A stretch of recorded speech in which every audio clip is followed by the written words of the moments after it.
10টা কথা সহ্য হয় না, লাভ দিয়ে গাজীপুরে গার্মেন্টসে ঢোকেন, আপনি হয়ে গেলেন গার্মেন্টস কর্মী। সুপারভাইজার আপনার 14 গোষ্ঠী ধরে গালি দিচ্ছে, ওটা কিভাবে সহ্য হয়? এই গার্মেন্টসে চাকরি করেন কারা? হাত তোলেন তো। স্বামীর 10টা কথা সহ্য করতে পারেন না, হাত করে থাকে, লাভ দিয়ে বোনের বাড়ি নতুবা বাবার বাড়ি, সিদ্ধান্ত না তোর সংসার আর করবো না। স্বামী বেচারা নিরুপায়, সব শেষে একেবারে পা ধরে নিয়ে আসে। আপনি কিসের নামাজ পড়েন, রোজা রাখেন, কিসের কালা বোরকা পড়েন, আপনার কোন আচরণে যদি স্বামী কষ্ট পায় আপনি জাহান্নামী। নবীজির কাছে ফাতেমা চলে আসলেন। বিশ্বনবী ফাতেমার অবস্থান দেখার পরে ডাক দিয়ে বললেন, ফাতেমা সত্যি করে বলো তো আলীর সাথে কি হয়েছে? লজ্জায় ফাতেমা যেন কোনো কথা বলে না। নবীজি বুঝতে পারলেন ফাতেমার মুখ থেকে যেহেতু কথা আসছে না, নিঃসন্দেহে আলীর সাথে কিছু একটা হয়েছে। নবীজি ডাক দিয়ে বললেন, ফাতেমা এক মুহূর্ত আমার কাছে থাকার সুযোগ তোমার নেই, তাড়াতাড়ি আলীর কাছে যাও, পা ধরে মাপ। এই মেয়ে ফাতেমা, আলীর কাছে যাওয়ার আগেই যদি তোমার মরণ হয়ে যায়, আমি তোমার বাবা বলছি, বাবা হিসাবে তোমার জানাজা পর্যন্ত আমি আর যাব না। আপনি কি বুঝলেন এখানে আমারে বলেন তো? আলীর সাথে ফাতেমা তো জোহরার কথা কাটাকাটি হয়েছে, নবীজির দরবার পর্যন্ত ফাতেমা তো জোহরা এসেছে। নবীজি বুঝতে পারলেন এই অবস্থায় যদি ফাতেমার মরণ হয়ে যায় আর আলী যদি মাফ করে না দেয়, ফাতেমার ঠিকানা হবে জাহান্নাম।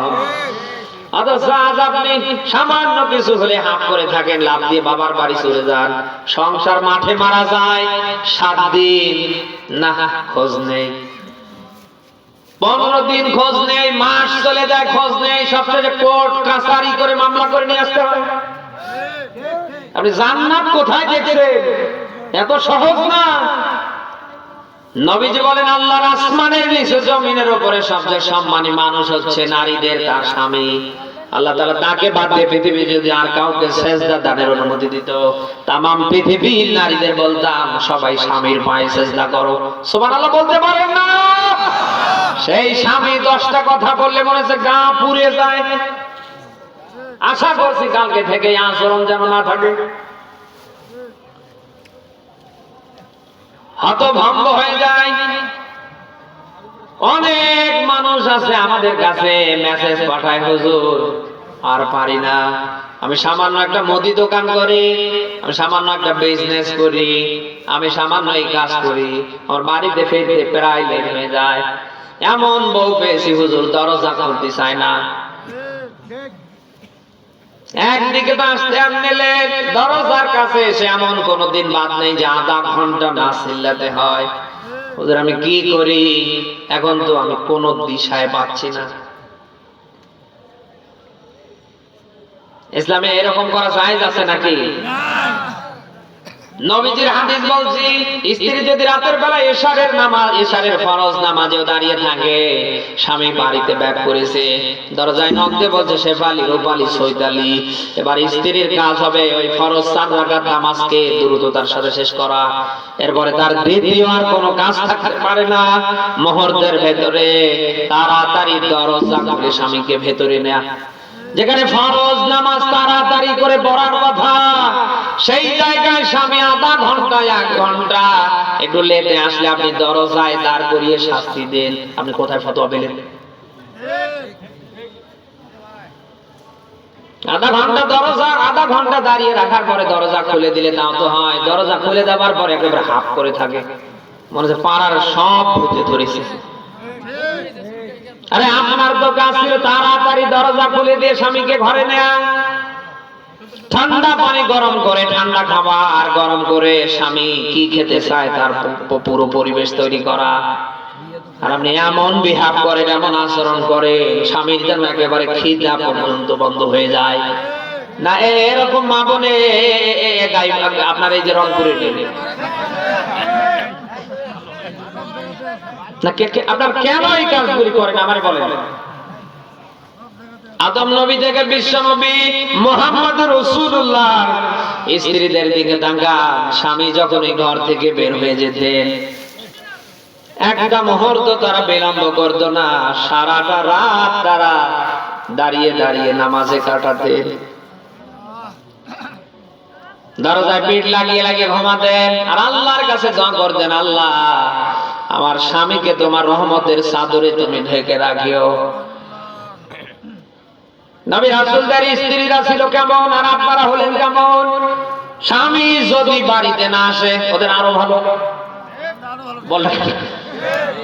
রাসূলের হাদিস বলছি, স্ত্রী যদি মাংস পাকানোর কাজেও থাকে, রুটি বানানোর মতো কাজটাতেও থাকে, মনে করেন মাংস রান্না করছে, রুটি তৈরি করে ফেলছে, এই সময় স্বামী এসে ডাক দিয়েছে রূপালী, শেফালী, স্ত্রীর কাজ হবে গোশত রান্না ছেড়ে দিয়ে রুটি বানানো বন্ধ করে দিয়ে এবার স্বামী কি চায় সেটা পুরো করা।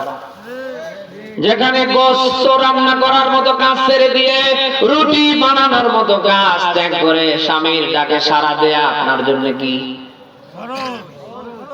আর সেই স্বামী দুপুরবেলা রিক্সা চালিয়ে ভ্যান চালিয়ে 4-5 ঘন্টা এরকম খোলা আসমানের নিচে জমিনের উপরে রোদ বৃষ্টিতে ভিজিয়ে বাড়িতে যায়, একটু বাথরুমে যাবার পরে সাবান তার জন্য চিল্লায়, সাবান তো পাই না, আরো ধমক দেন, গোলামের বেটা গোলাম নিয়ে যেতে পারিস না।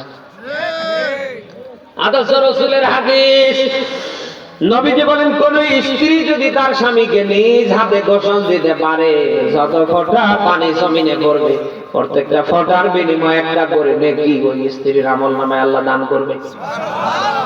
গোসল করে দেয়া তো দূরের কথা, ও তো সাবানই আনে না।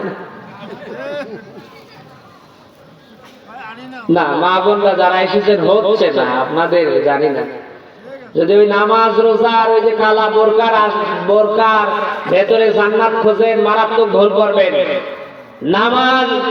নামাজ রোজা কালা বোরকার পাশাপাশি সর্বাগ্রে আপনার কালকে থেকে কাজ হবে আপনার কোন আচরণে যেন আপনার স্বামী কষ্ট না পায়।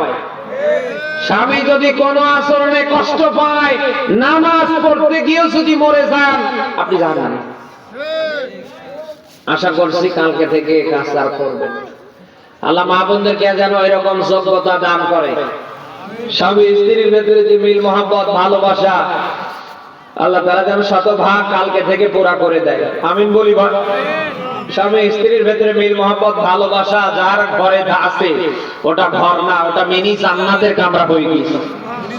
যে ঘরে স্বামী স্ত্রীর ভেতরে মিল মহব্বত নেই, সাপ আর বিজির সম্পর্ক, দার কুমড়ার সম্পর্ক, ও ঘরে আপনি যাই ঢুকান অন্তত বরকত থাকবে না।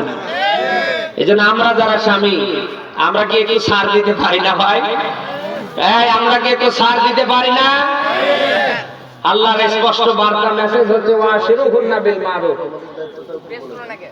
ওয়াশিরুহুন্না বিল মারুফ, তোমরা তোমাদের স্ত্রীদের সাথে ভালো ব্যবহার করো। কে বলছেন? কোন নবী কোন রাসূল স্ত্রীর সাথে কি খারাপ ব্যবহার করেছেন? বলেন।